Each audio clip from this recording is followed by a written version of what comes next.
Before we begin, if stories from World War II history move you, real places, quiet acts of courage, and lives change in the unlikeliest corners of America, please like this video, subscribe, and tell me in the comments what part of this journey surprised you most. Your support helps more people find hidden chapters like this one. Texas POW camps, U.S. Army nurses, German prisoners of war, and a maternity ward built behind barbed wire. The Texas sun came up heavy in the summer of 1944, a white-hot coin pressed into the sky. Light spilled over miles of barbed wire and flat plains where mesquite grew from cracked earth. Wind carried the soft smell of oil, dust, and heat. Past the fences sat rows of wooden barracks, long and low, their tin roofs winking back the morning. From a distance, you might have thought it was a training base, a temporary town in khaki. It wasn't. This was a prison for the defeated. By that year, the United States held more than 400,000 Axis prisoners of war across the country. Italians, Japanese, and especially Germans scattered from California to Georgia. The government built over 700 POW camps to keep them far from the front. Texas alone held more than 60,000 German prisoners in places like Camp Hearn, Camp Swift, and Camp Huntsville. The camps were clean, orderly, and by the brutal measure of a world war, humane. Most prisoners cut timber, built roads, or picked cotton for a few cents an hour. The army kept the wages. Life ran to a rhythm of whistles and roll calls. And then, in that landscape of dust and discipline, something no one planned for arrived. Women. They came from East Coast ports in quiet groups, riding in army trucks from crowded piers where troop ships unloaded German prisoners taken in North Africa and Italy. Some had been Luftwaffe auxiliaries. Smart girls trained to plot radar readings, copy code, or manage transport lists. Others were military nurses or Red Cross volunteers, swept up when the front collapsed. When they reached Texas, their uniforms had no insignia.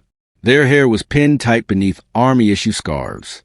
To the American guards, they were a surprise, an enemy who smiled shyly and spoke politely, who smelled like soap and nerves, and who kept their hands folded in their laps as if trust could be measured in posture. Inside the wire, gender shifted the air. The women were separated and quartered in fenced compounds within the larger enclosures. Military police watched them with a mix of curiosity and awkward respect. Rules multiplied. No fraternization, no gifts, no meals shared with guards. But rules are thin walls when war has stranded you thousands of miles from home. Some of the women had marched for weeks before capture. Some had lost their families in bombed German towns. And some, although no one said aloud at first, were already carrying life inside them. At first the signs were put down to heat and hunger. Nurses and starched whites noted fainting spells, complaints of dizziness, that sudden sickly turn at the smell of strong coffee. It was a young nurse, just 23 and new to military service, who recognized the pattern, the nausea, the trembling hands, the tears that came quietly after lights out. Her report moved up the chain of command and caused something close to bureaucratic panic. There was no manual for pregnant prisoners of war. The Geneva Convention demanded humane treatment. Yes, but no one had imagined that duty would include diapers and cribs. Beyond the fence, townspeople whispered. Ration books and meat shortages were common in American kitchens, and some resented the idea that even enemy women might get special milk rations. Others felt pity, watching young faces at the wire that looked not so different from cousins and brothers now fighting in Normandy. Local papers chose their words with care. They called them female internees, never mothers.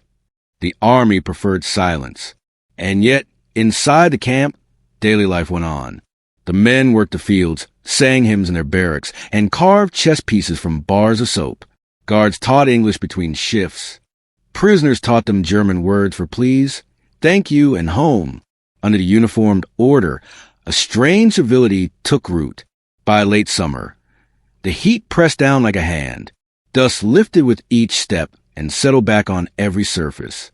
Fans in the infirmary turned the air without cooling it. One morning, a German woman collapsed while scrubbing laundry. Stretcher bearers carried her in. Her face had gone chalk white. The army doctor examined her. His jaw tightened. He muttered something about being 3 months along. The news spread in whispers. A few prisoners crossed themselves. Others stared at the floor. The Americans face a question with no easy answer. What did justice and mercy look like here? She was an enemy ally of the Reich, but also a patient in their care. Memos traveled to and from the War Department. Geneva's representative weighed in. The answer that returned was short. Pregnancy shall not alter the humane treatment due under the convention. Feed her, examine her, protect her. That was what America had promised to be. In the days that followed, other women came forward softly. Some spoke halting English to the nurses. Others were discovered during routine inspections. One young woman had sewn her last ration of sugar into her blanket to save it for a child she wasn't sure would live. Another asked if she could write to her mother back home, "So she will know I am not dead." Each confession held both guilt and relief, as if truth itself were a kind of homecoming. For the nurses, everything changed. They had prepared to treat fevers and fractures, not labor pains and lullabies. They studied German medical terms by lantern light, filling notebooks with translations for Wehen, Adam, and Drucken. They were supposed to be the enemy, one nurse wrote in a letter, but when they trembled, I felt something human break to the uniform. The camp shifted quietly. Cots were moved closer to the infirmary. Milk rations appeared on certain trays, without anyone being told to notice. Guards who once barked orders now lingered at the door, unsure how to stand near women who would soon be mothers. And the Texas wind went on blowing over the wire, indifferent to uniforms and pity alike. Autumn shortened the days. Cicadas fell quiet. The first hard smell of rain lifted from the earth. In the infirmary, under a kerosene lamp, the first labor began. A pencil rolled off a desk and clattered the floor. A nurse ran for hot water, because someone had to. The army doctor, who always held regulations like a shield, kneeled beside a woman who had been his enemy on paper. No one spoke of it beyond those walls. The official report used 3 sentences. Female prisoner delivered of child. Condition stable. But the guards who heard the first cry never forgot. For a breath of time, the machinery of war had met a noise it could not process. Word traveled to the camp the way wind travels across a flatland, fast and low. A German child had been born in a Texas POW camp. It sparked questions no field manual covered. At Camp Hearn, the Army Medical Corps requisitioned a storage barrack and turned it into a provisional maternity ward. Crates of gauze and iodine were hauled out. The walls scrubbed with carbolic, the windows painted white to shade the beds. It wasn't a hospital wing. It smelled like pine disinfectant and tin. The floorboards groaned. But for the women inside, it became a small island in the sea of war. Second Lieutenant Margaret Hayes, 24, was one of the first nurses assigned to the ward. She had trained in Dallas, where influenza and oil field injuries taught her to move fast and keep her head. Nothing in her training prepared her for this. "We're building a nursery for Nazis," an orderly laughed too loudly while unwrapping swaddling cloths. Hayes said nothing. 6 months earlier, her brother had been killed at Anzio. His photograph lived folded in her breast pocket. Even so, when she met the blue eyes of Liesel, a 21-year-old Luftwaffe typist from Cologne, something inside Hayes softened. Fear didn't need a translator. Liesel's hand shook. She saved her ration of milk untouched, as if she could hoard it against the future. Their truce was built from gestures. One woman pouring water, the other mouthing Danke. Between the hum of the generator and the creak of cots, a small territory called human began to expand. Outside, the war machine kept its hours. Prisoners marched to morning labor. Guards walked the perimeter with rifles at rest. Overhead, the Texas sky stayed unconcerned about the moral weight beneath it. But inside the ward, uncertainty thickened the air. The Geneva Convention offered one solid line the nurses could hold: humane treatment. They clung to it like scripture.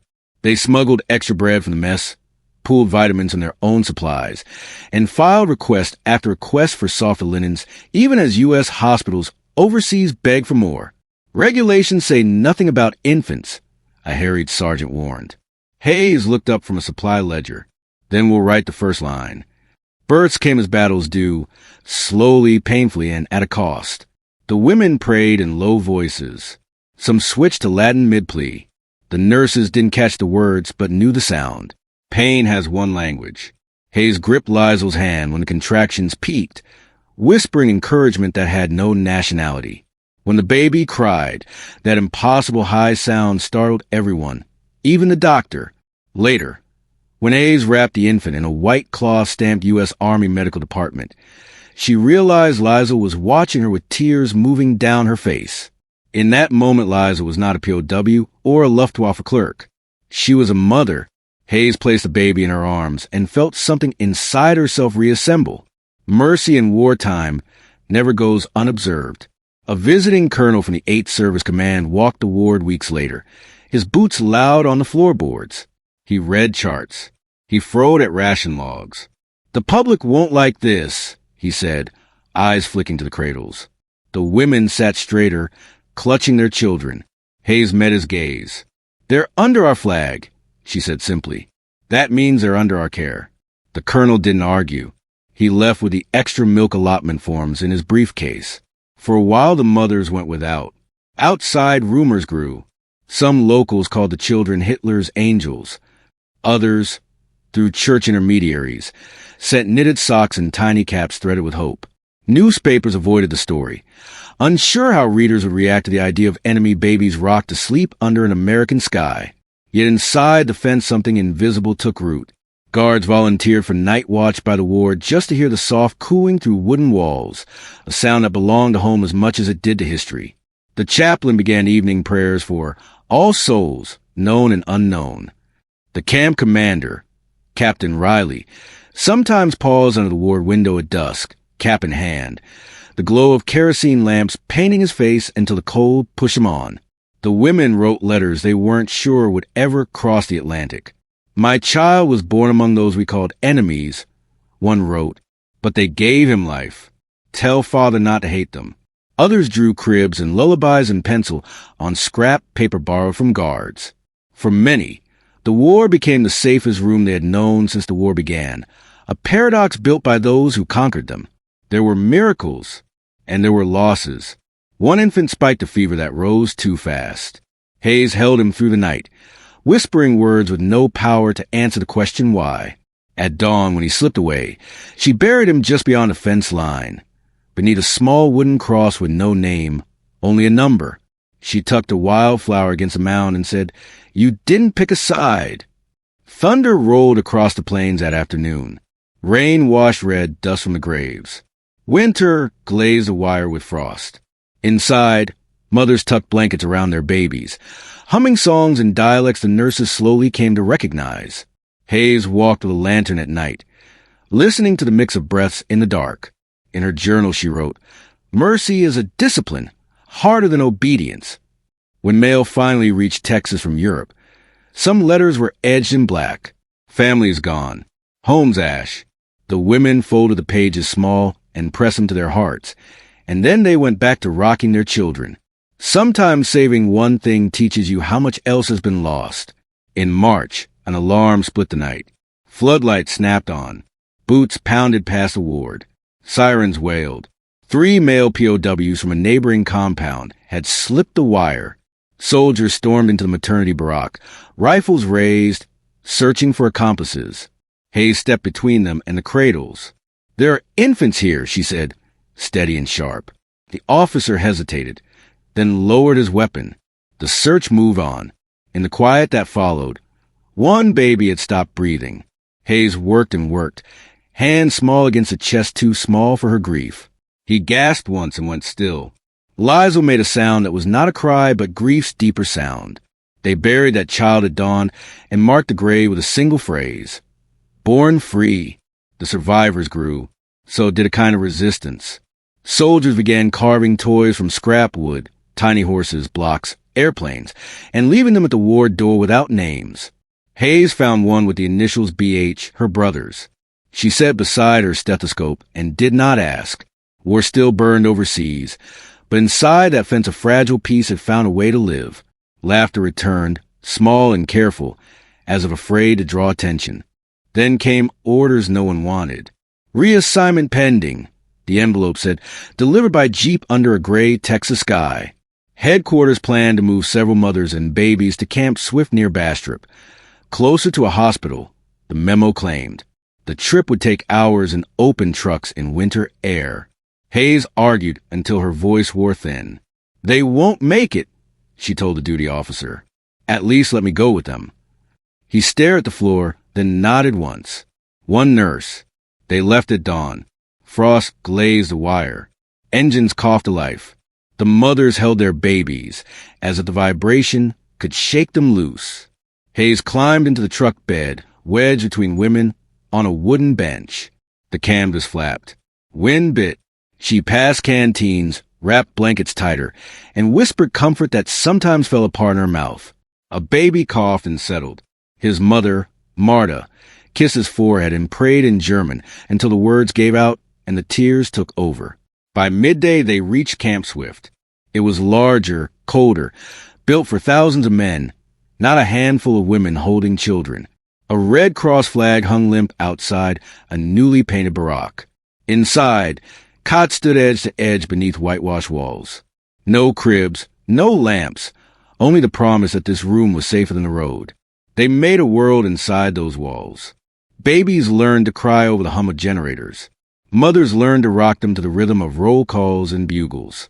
Hayes set schedules, sterilized bottles, built charts as official as any infantry roster. Every day she felt how strange it was. Soldiers who had fought across Europe now measured milk for German infants. Some of the women sewed gowns from army bedsheets.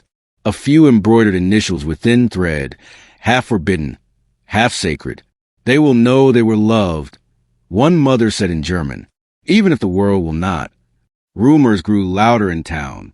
Enemy babies born on American soil. Letters arrived in Washington. Why were U.S. Army nurses tending German mothers while American sons died overseas? A Texas congressman wanted to know. An anonymous reply appeared tacked to camp bulletin board the next day in pencil, copied from Hayes's journal. Because mercy does not surrender when flags do. No one admitted to writing it. Everyone knew who had. Supplies thinned. Milk shipments got delayed to make room for cargo bound for front. Hayes rationed everything. Half portions for the nurses, watered milk for the babies, prayers all around. She wrote request after request until the forms blurred. Resources limited. Came the reply, proceed with alternatives. So they mashed bread into warm water and called it hope. One afternoon a young corporal appeared at the ward with a small crate. "For the babies," he mumbled, setting down jars of strained carrots shipped from his mother's grocery in Abilene. The women thanked him through the veil of tears that turned dust into diamonds. By February, a dozen infants lived behind the wire.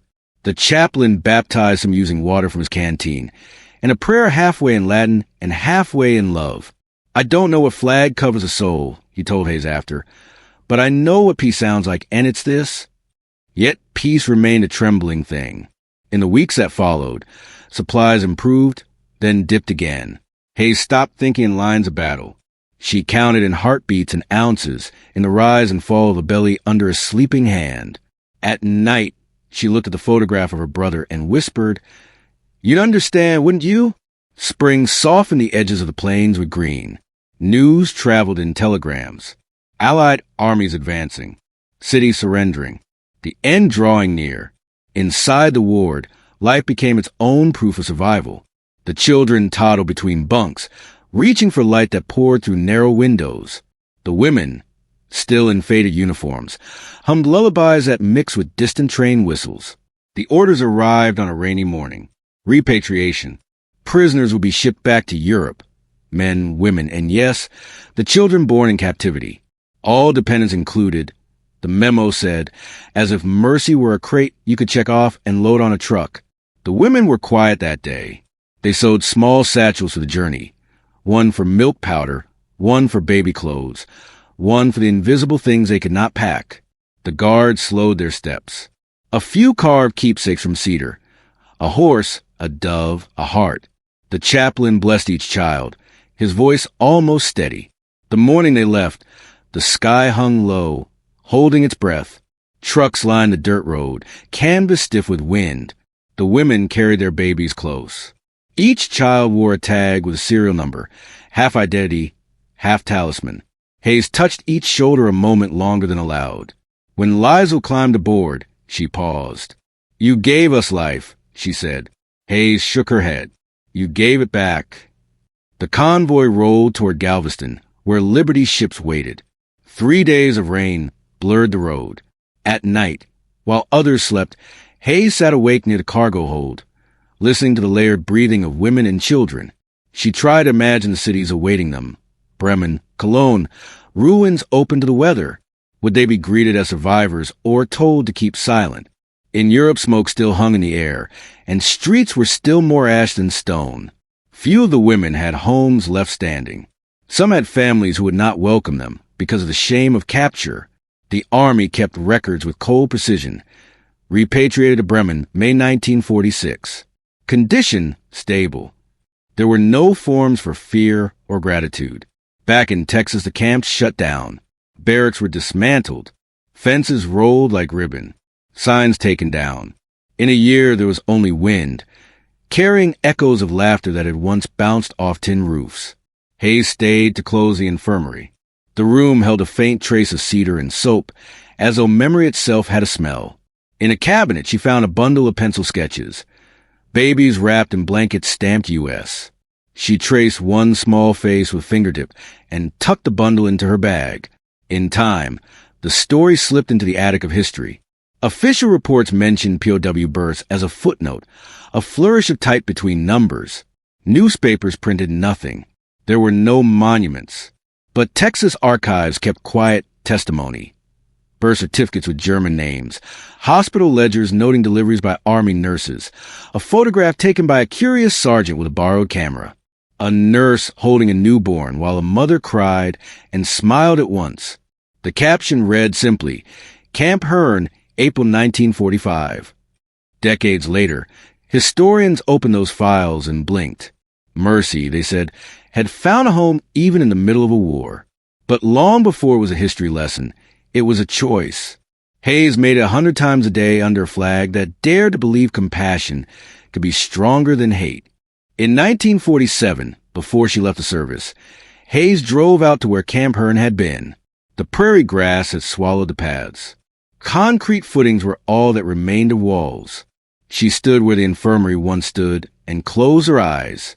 She could hear it, the hum of the generator, a lullaby in German, the first cry that once fractured the logic of war. She imagined the children grown, scattered across continents, unaware that their first breath was drawn under enemy colors. She knelt, touched the ground, and said, "You lived. That's enough." When she rose, she heard church bells in the distance and turned toward that sound as sunlight broke through cloud. When people later asked what she remembered most about World War II, Hayes did not mention battles or medals.